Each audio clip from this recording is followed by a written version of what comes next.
Assalamualaikum warahmatullahi wabarakatuh. Bismillah, alhamdulillah, wassalatu wassalamu ala rasulillah Sayyidina Muhammad bin Abdillah wa ala alihi wa sahbihi wa la hawla wa la quwata illa billah. Subhanaka la ilma lana illa ma 'allamtana innaka antal alimul hakim. Pertemuan kedua sesuai dengan SAP, yaitu adalah perintah mendirikan negara.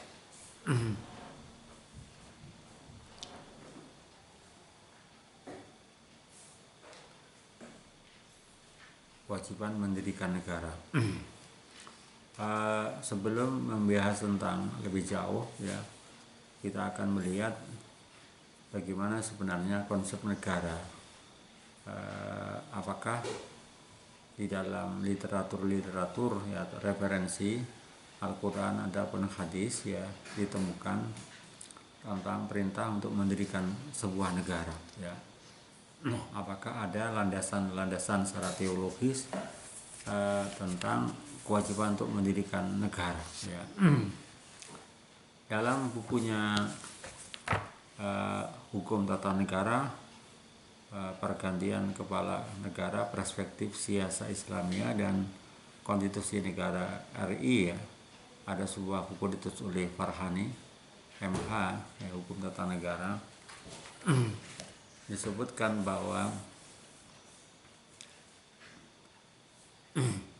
untuk menemukan konsep negara yang genuine, yang asli, ya, berupa doktrin, penamaan ataupun perintah mendirikan negara, mendirikan sebuah negara, tidak akan dijumpai dalam literatur kitab Al-Quran ataupun hadis, ya.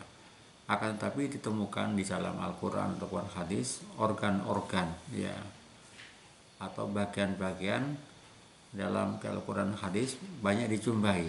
Jadi tidak ditemukan secara langsung, secara eksplisit, ya.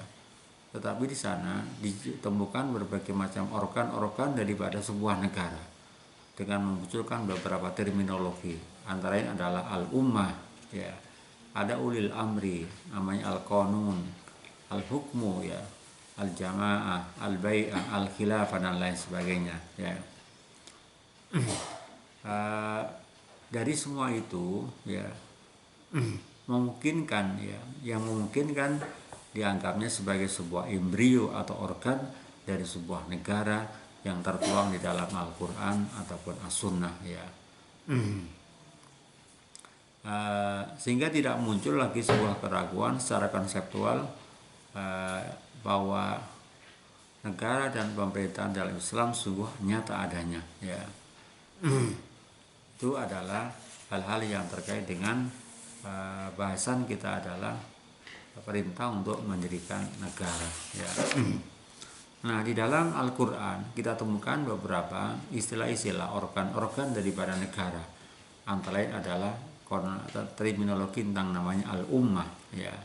Al-ummah, ya. Al-ummah secara sosiologis adalah negara merupakan sebuah bentuk atau nama lain dari masyarakat. Jadi ummah itu adalah masyarakat atau kumpulan masyarakat dan individu-individu yang terorganisir.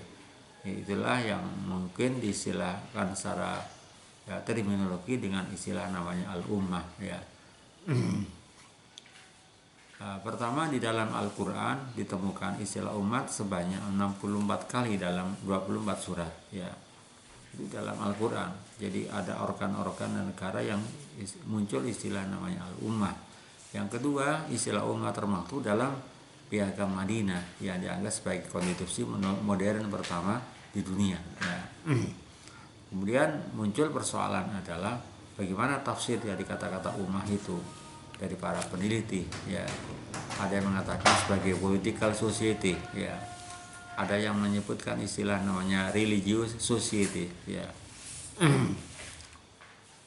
Kata ummah secara bahasa dalam bahasa Arab berasal dari kata akar kata amma ya ummu umman wa imaman, ya, ya.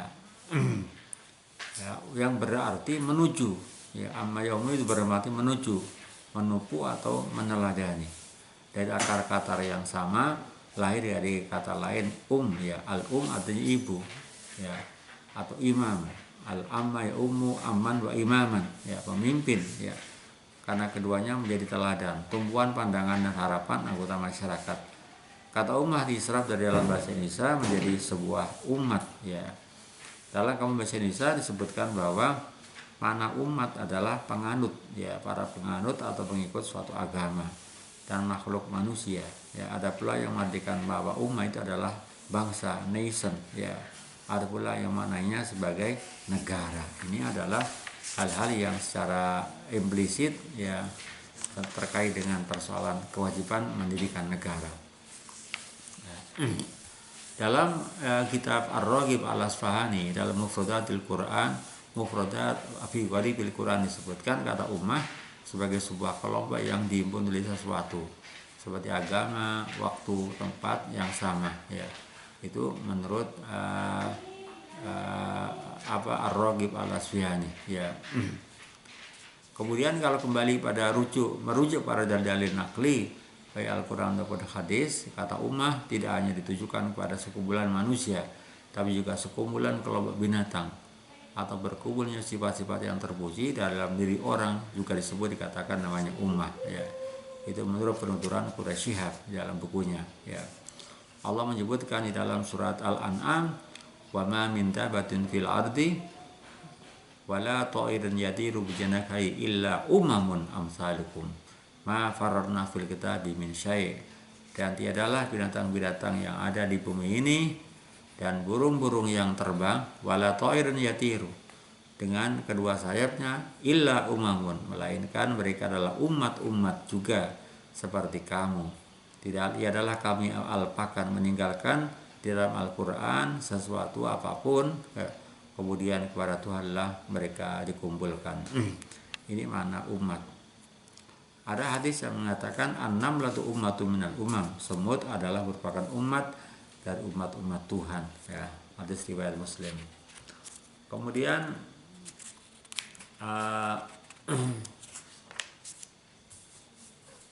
di dalam hadis lain Imam At-Tirmidzi dan An-Nasa'i meriwayatkan laula anal kilab ummatu minal umam la amartu bi qatliha, seandainya anjing-anjing bukanlah umat dan umat-umat Tuhan, niscaya aku akan perintahkan untuk dibunuhnya, ya. Dalam surah An-Naml Allah menyebutkan inna Ibrahim kana ummatan qanitan lillahi hanifa wa lam yakun minal musyrikin, ya.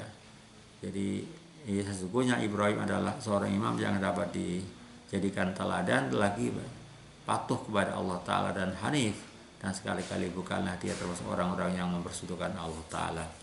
Ali Syariati dalam bukunya Al-Ummah Al-Wal Imamah, ya, menyebutkan bahwa kata ini mempunyai keistimewaan dibandingkan dengan kata semacam nation atau kabilah, ya.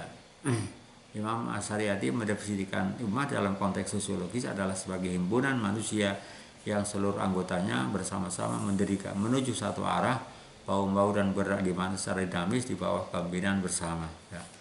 Itulah yang terkait dengan makna al-ummah yang bisa diartikan juga sebagai nation atau negara, ya. Kemudian bahwa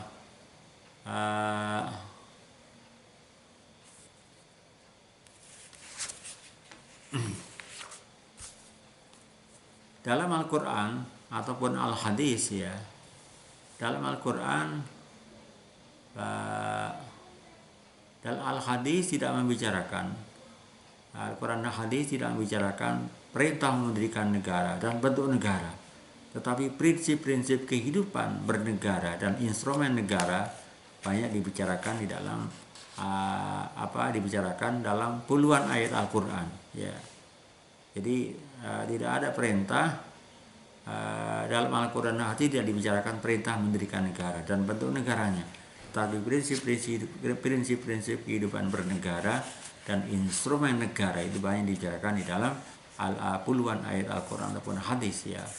Berdasarkan beberapa pendapat dari para sarjana Muslim dan baik non Muslim dan non Muslim, dinyatakan bahwa Madinah dengan segala cirinya, keunikannya adalah sebuah negara, ya.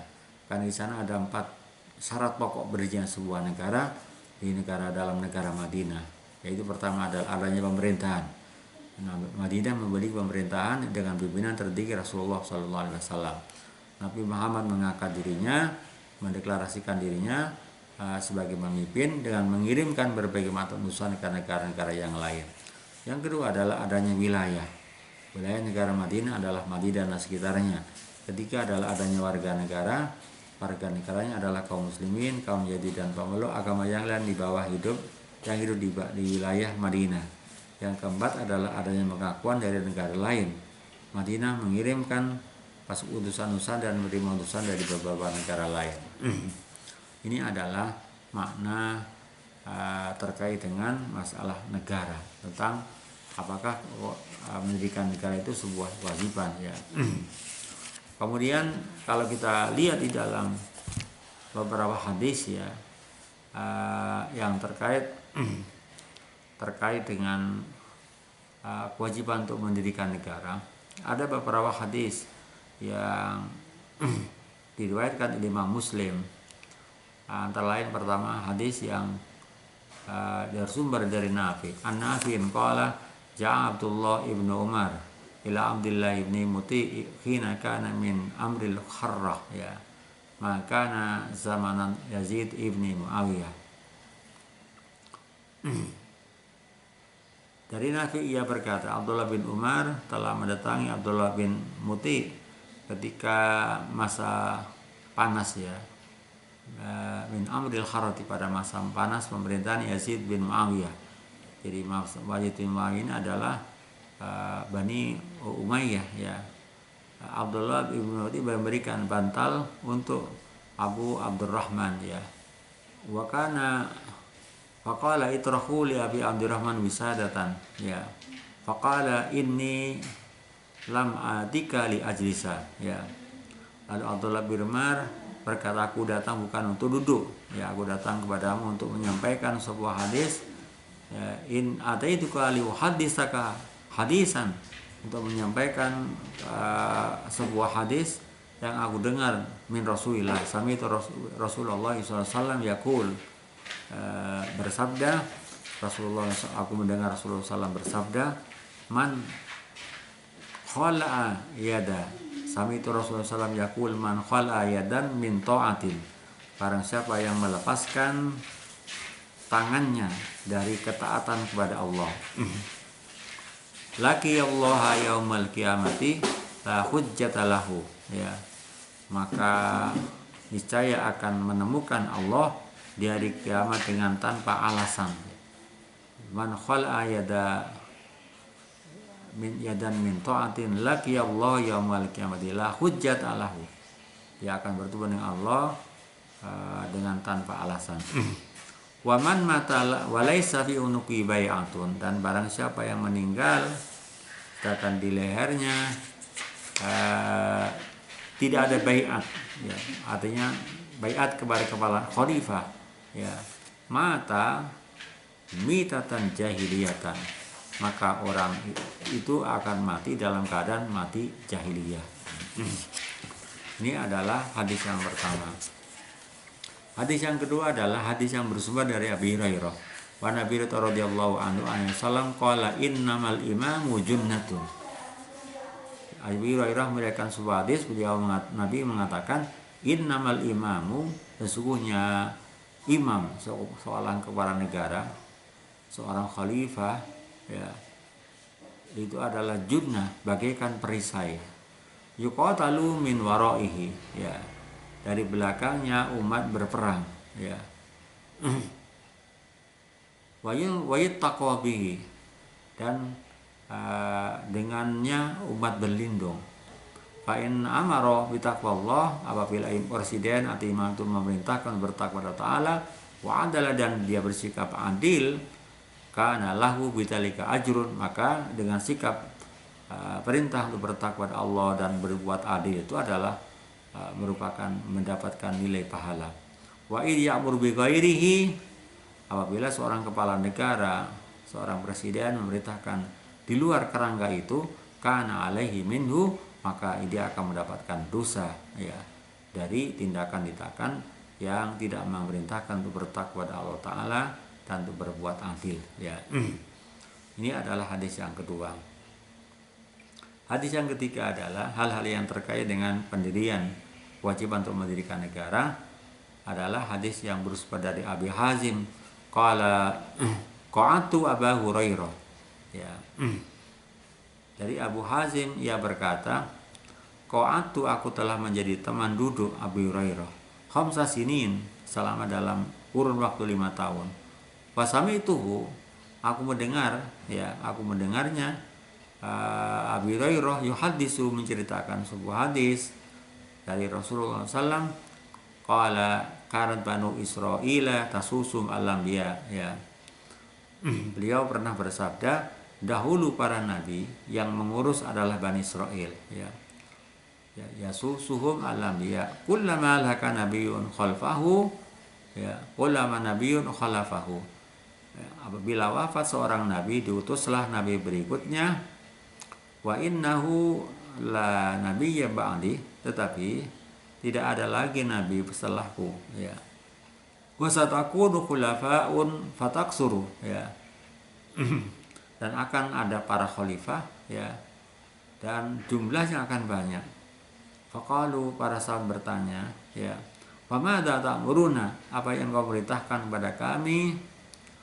Nabi menjawab, qala fu bi bai'atil awwali, ya, penuhilah baiat yang pertama, dan yang pertama itu saja, ya, fal awwali, yang pertama saja, wa atuhum haqqahum, penuhilah hak mereka, fa innallaha sa'iluhum, Allah akan meminta pertanggungjawaban kepada terhadap apa yang mereka fa innallaha sa'iluhum amma istarnahum, Allah akan memerintahkan meminta pertanggungjawaban terhadap apa yang mereka yang menjadi kewajiban mereka. Hadis riwayat Muslim. Jadi ada 3 hadis yang tadi ditampilkan, hal-hal yang terkait dengan kewajiban pentingnya atau eksistensi sebuah negara dalam rangka menjaga kemaslahatan. Hadis tersebut di atas menegaskan pentingnya eksistensi sebuah negara dalam rangka menjaga kemaslahatan umat, ya. Penegakan institusi imamah atau khilafah menurut para fuqaha mempunyai 2 fungsi, yaitu tugas seorang kepala negara, ya, seorang imam. Penegakan institusi khilafah adalah dalam rangka apa? Melaksanakan agama firasatuddin, ya, wa firasatudd dunya, ya, dan melaksanakan hukum-hukum politik serta politik kenegaraan, ya, dalam batasan-batasan yang digariskan oleh agama. Agar imamah atau kepemimpinan Islam dapat berlaku secara efektif dalam dunia Islam, maka umat Islam membutuhkan berdirinya sebuah negara. Dalam rangka apa? Merealisasikan daripada ajaran-ajaran Islam, ya. Jadi hadis itu jelas bahwa Islam memandang bahwa negara hanyalah merupakan sebagai instrumen. Negara itu bukan tujuan, tapi sebagai alat, ya, sebagai instrumen, bukan tujuan itu sendiri, ya. Karena merupakan alat, maka para ulama berbeda pendapat tentang pendirian sebuah negara dalam Islam, ya. Maka temanya, subbahasan di dalam SAP-nya adalah tentang bagaimana mendirikan sebuah negara, pendirian sebuah negara dalam Islam itu. Apakah hukumnya wajib atau fardu kifayah atau fardu ain atau sunnah, ya. Dalam hal ini, ya, karena kita bicara tentang masalah fikih, masail fikhiyah, hukum tata negara, yang dibahas objeknya adalah dari pemaparan hadis itu tentang konstruksi hukum mendirikan negara itu gimana, ya. Karena fikih tidak lepas daripada hukum yang 5, wajib, haram, sunnah, makruh, dan mubah, ya. Dalam hal ini tentang bagaimana konstruksi pandangan fuqaha tentang pendirian sebuah negara dalam Islam, Imam Al-Mawardi, ya, seorang pakar hukum, ya, tata negara yang mempunyai kitab Al-Ahkam As-Sultaniyah, ya, mengatakan hukum mendirikan negara berdasarkan ijma' para ulama adalah fardu kifayah. Ada fardu kifayah itu sebuah perintah agama, kewajiban agama. Kalau sudah ada sebagian yang melaksanakan, maka hukumnya adalah yang lain adalah gugur. Ketika tidak ada, maka yang semuanya adalah menjadi dosa. Itu fardu kifayah. Sama dengan orang yang melaksanakan sholat jenazah, sholat mayit, itu hukumnya adalah fardu kifayah. Ketika tidak ada orang yang melaksanakan, maka semuanya akan terkena dosa. Dalam hal ini Imam Al-Mawardi punya pandangan bahwa kenapa mengatakan bahwa mendirikan negara adalah fardu kifayah. Pandangan beliau didasarkan pada kenyataan sejarah Al-Khulafaur Rasyidin dan khalifah setelah mereka. Pandangan ini sejalan dengan kaidah yang mengatakan mala yatimul wajib illa bihi fahuwal wajib. Suatu kewajiban tidak sempurna kecuali melalui alat atau sarana. Jadi negara ini hanya sebagai sarana, sebagai media, alat atau sarana untuk hukumnya adalah wajib. Artinya menciptakan dan memelihara kemaslahatan adalah wajib. Sedangkan alat untuk menciptakan kemaslahatan adalah negara. Nah, oleh karena itu maka menurut Al-Mawardi hukum mendirikan negara hukumnya adalah wajib, adalah fardu kifayah. Ya. Ini adalah pandangan Al-Mawardi. Ya. Pandangan senada dikeluarkan oleh Imam Al-Ghazali. Ya. Al-Ghazali melukiskan hubungan antara agama dan negara. Ya. Melukiskan hubungan antara agama dan negara sebagai hubungan yang integralistik, ya, sebagai hubungan yang integralistik, ya, di mana sultan atau kekuasaan politik adalah wajib untuk ketertiban dunia. Ketertiban dunia wajib bagi ketertiban agama. Ketertiban agama wajib bagi keberhasilan di akhirat. Ya. Inilah tujuan sebenarnya dari para rasul. Jadi wajib adanya imam untuk merupakan kewajiban agama. Tidak ada jalan lain untuk meninggalkannya. Ya. Berbeda dengan pemikiran Al-Ghazali dan Al-Mawardi, seorang tokoh pemikir, ya, salaf, ya, Ibnu Taimiyah berpendapat bahwa mengatur kehidupan umat memang merupakan bagian kewajiban agama yang terpenting. Ya. Namun bukan berarti bahwa agama tidak dapat hidup, ya, tanpa negara. Ya. Ibnu Taimiyah menolak ijma sebagai landasan kewajiban mendirikan agama. Ya, menurut Ibnu Taimiyah kesejahteraan dan kemaslahatan manusia tidak akan tercipta kecuali hanya dalam sebuah tatanan sosial di mana setiap orang saling bergantung pada yang lain. Oleh karena itu dibutuhkan negara dan pemimpin yang akan mengatur kehidupan sosial tersebut. Oleh karena itu Ibnu Taimiyah bahwa penegakan negara bukanlah salah satu asas atau dasar agama, melainkan hanya kebutuhan sosial, praktis sosial. Itu adalah menurut Ibnu Taimiyah. Kemudian kelompok lain, ya, Imam kelompok Khawarij, ya, sebuah kelompok garis keras, ya, sebuah aliran sekte aliran keagamaan berpendapat bahwa pendirian negara menurut mereka bukanlah mendirikan pada perintah syar'i. Ya. Jadi menurut orang Khawarij bahwa pendirian negara bukanlah didasarkan pada perintah syar'i. Pertimbangan mendirikan negara adalah kemaslahatan. Jika menurut kemaslahatan dibutuhkan negara, maka hal tersebut boleh dilakukan. Tapi jika tanpa negara sudah dapat terciptanya kemaslahatan, maka negara tidak dibutuhkan. Ya. Pendapat ini juga dianut oleh kelompok Mu'tazilah. Ya. Hanya saja Mu'tazilah menambahkan bahwa akallah yang menentukan menetapkan perlu tidak adanya negara. Karena Mu'tazilah adalah sebuah aliran yang lebih mengedepankan logika daripada Al-Quran ataupun As-Sunnah. Ya. Kemudian Abdul Qadir Auda, salah satu pemikir ulama terkemuka, mengemukakan 6 argumentasi tentang wajibnya mendirikan negara. Ini argumentasi menurut Abdul Qadir Auda bahwa mendirikan negara adalah merupakan hal yang wajib. Pertama adalah 1. Khilafah atau imamah merupakan sunnah filiyah. Artinya sesuatu yang dilakukan oleh Rasulullah, ya, yang pernah dilakukan oleh Rasulullah, ya. Sebagaimana ketika melakukan pendirian negara Madinah, ya. Dalam negara beliau menciptakan sebuah kesatuan politik dalam menyatukan umat di bawah pemimpinannya. Di mana ketika di Madinah hidup berbagai macam etnis.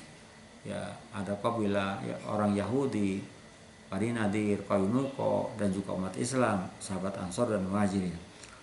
Kedua, umat Islam khususnya para sahabat Nabi sepakat ijma untuk memilih pemimpin negara setelah wafatnya Rasulullah Shallallahu Alaihi Wasallam. Yang ketiga adalah sebagian besar kewajiban syar'i bergantung pada adanya negara. Ya. Keempat, nas Al-Quran dan hadis telah mengisyaratkan tentang wajibnya mendirikan negara. Ya.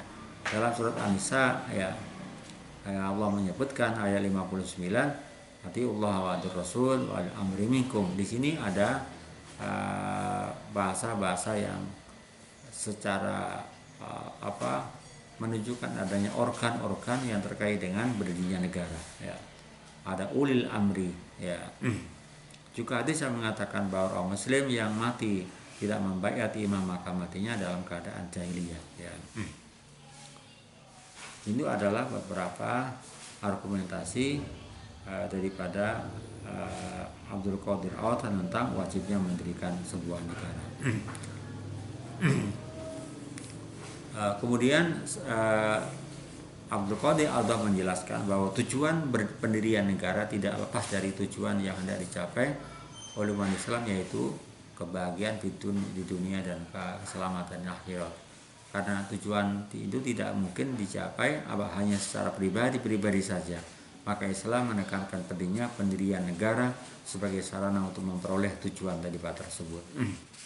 Kemudian Imam Al-Marwazi secara umum menjelaskan bahwa tujuan pembentukan negara al-imamah adalah mengganti kenabian. Jadi kepala negara adalah sebagai khirasatuddin wa khirasatuddin, ya, meneruskan mengganti tujuan misi dari kenabian dalam rangka memelihara agama dan mengatur dunia. Ya. Al-imamah al-mawdu'ah lil khilafah an-nubuwah wa khirasatuddin wa siyasat ad-dunya. Jadi dalam rangka membentuk negara adalah pembentukan negara adalah mengganti kenabian dalam rangka memelihara agama dan mengatur kehidupan dunia, kemaslahatan dunia. Sementara itu Ibnu Khaldun merumuskan bahwa tujuan negara adalah dalam rangka mengusahakan kemaslahatan agama dan dunia yang bermuara pada kepentingan akhirat. Itulah beberapa pandangan para ulama terkait dengan kewajiban untuk mendirikan negara. Saya kira itu beberapa hal yang terkait dengan bahasan yang kedua tentang masail fikih hukum tata negara. Saya dapat memberikan jadi penjelasan ini sebagai bahan tugas makalah yang nanti bisa didiskusikan bersama. Jadi dengan diskusikan melalui kelompok, ya. Ini adalah beberapa bahan-bahan yang kami sampaikan karena bagaimanapun ini adalah bahwa masail fikih tata negara adalah masalah yang krusial, adalah masalah yang agak pelik, ya, makanya saya perlu memberikan materi, menyampaikan materinya, nanti tinggal pengembangannya secara lebih detail. Saya kira itu dari pertemuan kedua, tolong didiskusikan dan setiap kelompok membuat makalah sesuai dengan yang saya sampaikan di dalam SAP PDF-nya. Terima kasih atas perhatiannya. Mohon maaf kurang lebihnya, mohon maaf. Wassalamualaikum warahmatullahi wabarakatuh.